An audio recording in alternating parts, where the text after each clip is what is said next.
Fellow and cherished Kenyans, you ask what guides my steps, what lights our path. It is a civilizational call governed by what, for me, is the Kenya Covenant. A nation's strength is not in walls or infrastructure, but in the shelter of working and just laws. Laws that serve all, that belong to every Kenyan child, born or yet to be born. The Constitution is our living covenant, an oath forged with each other from the legacy of struggle, dream, and hope for independence and dignity. It transforms us into a family.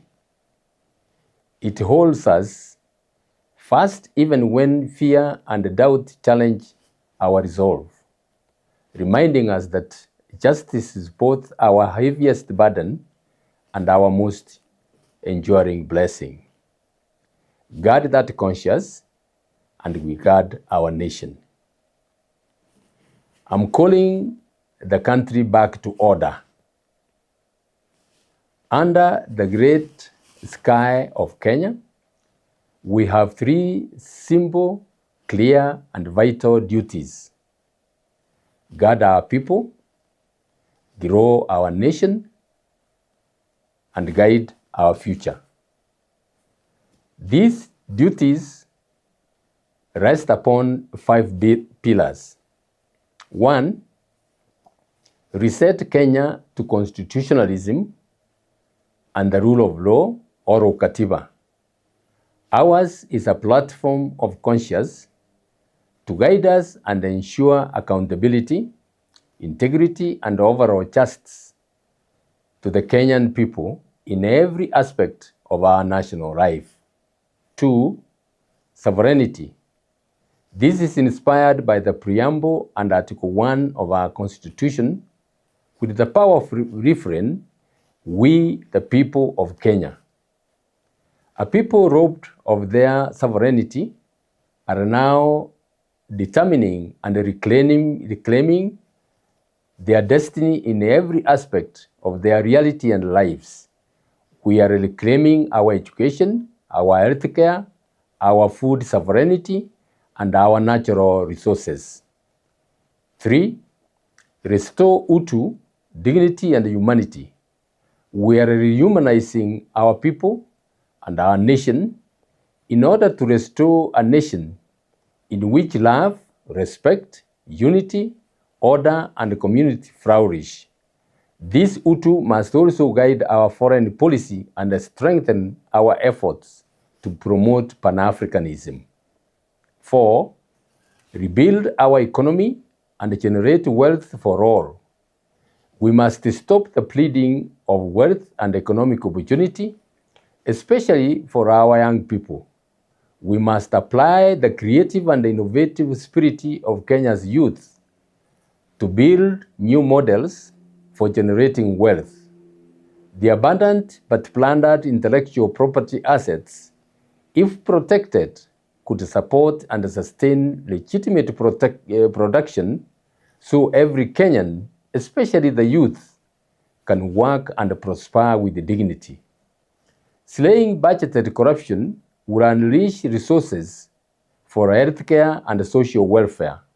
We will tie every single shilling borrowed to a real project, audited, published, and visible to wananchi. We will have no more loans that disappear into people's pockets, no more ghost projects. Kenya is not broke. It is bleeding from mismanagement, and we will slash waste in plotted ministries and fake programs and redirect that money to schools, hospitals, water, agriculture, and jobs. Every coin must serve mwananchi, not the politician who already gets a paid salary. We will stop punishing the poor with endless taxes. Instead, we will reduce taxes on essentials and expand social protection to the poor to give them a hand up and help our vulnerable populations live dignified lives.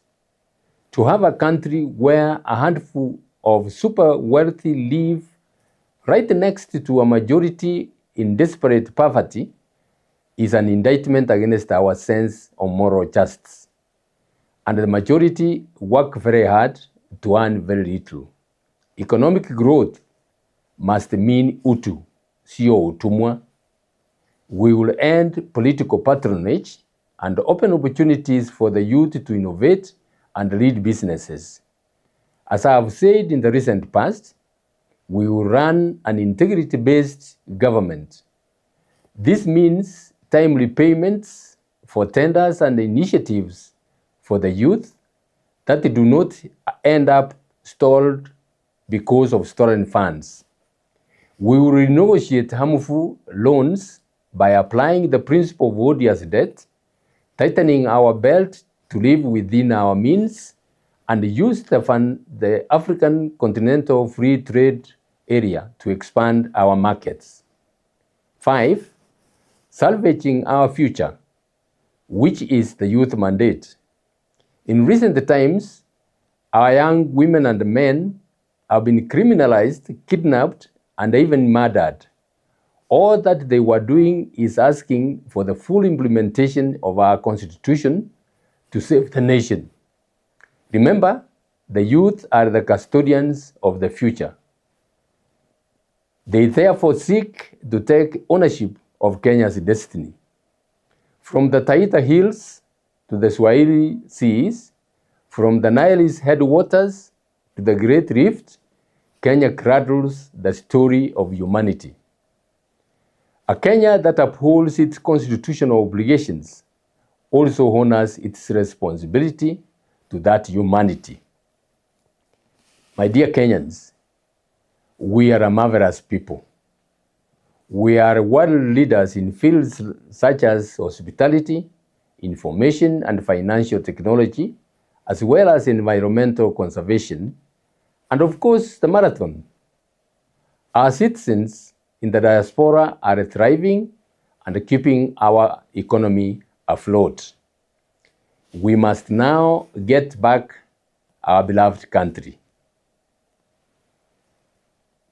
I am confident that with integrity, vision, and confidence, and with faith, courage, and a shared purpose, we will cross the finish line, a nation renewed, a people proud, and a covenant fulfilled.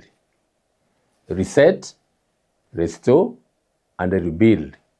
A mandate for the Kenya of our best imagination and dreams, guided by our Ukatiba and Utu as our ideology and philosophy. Thank you very much.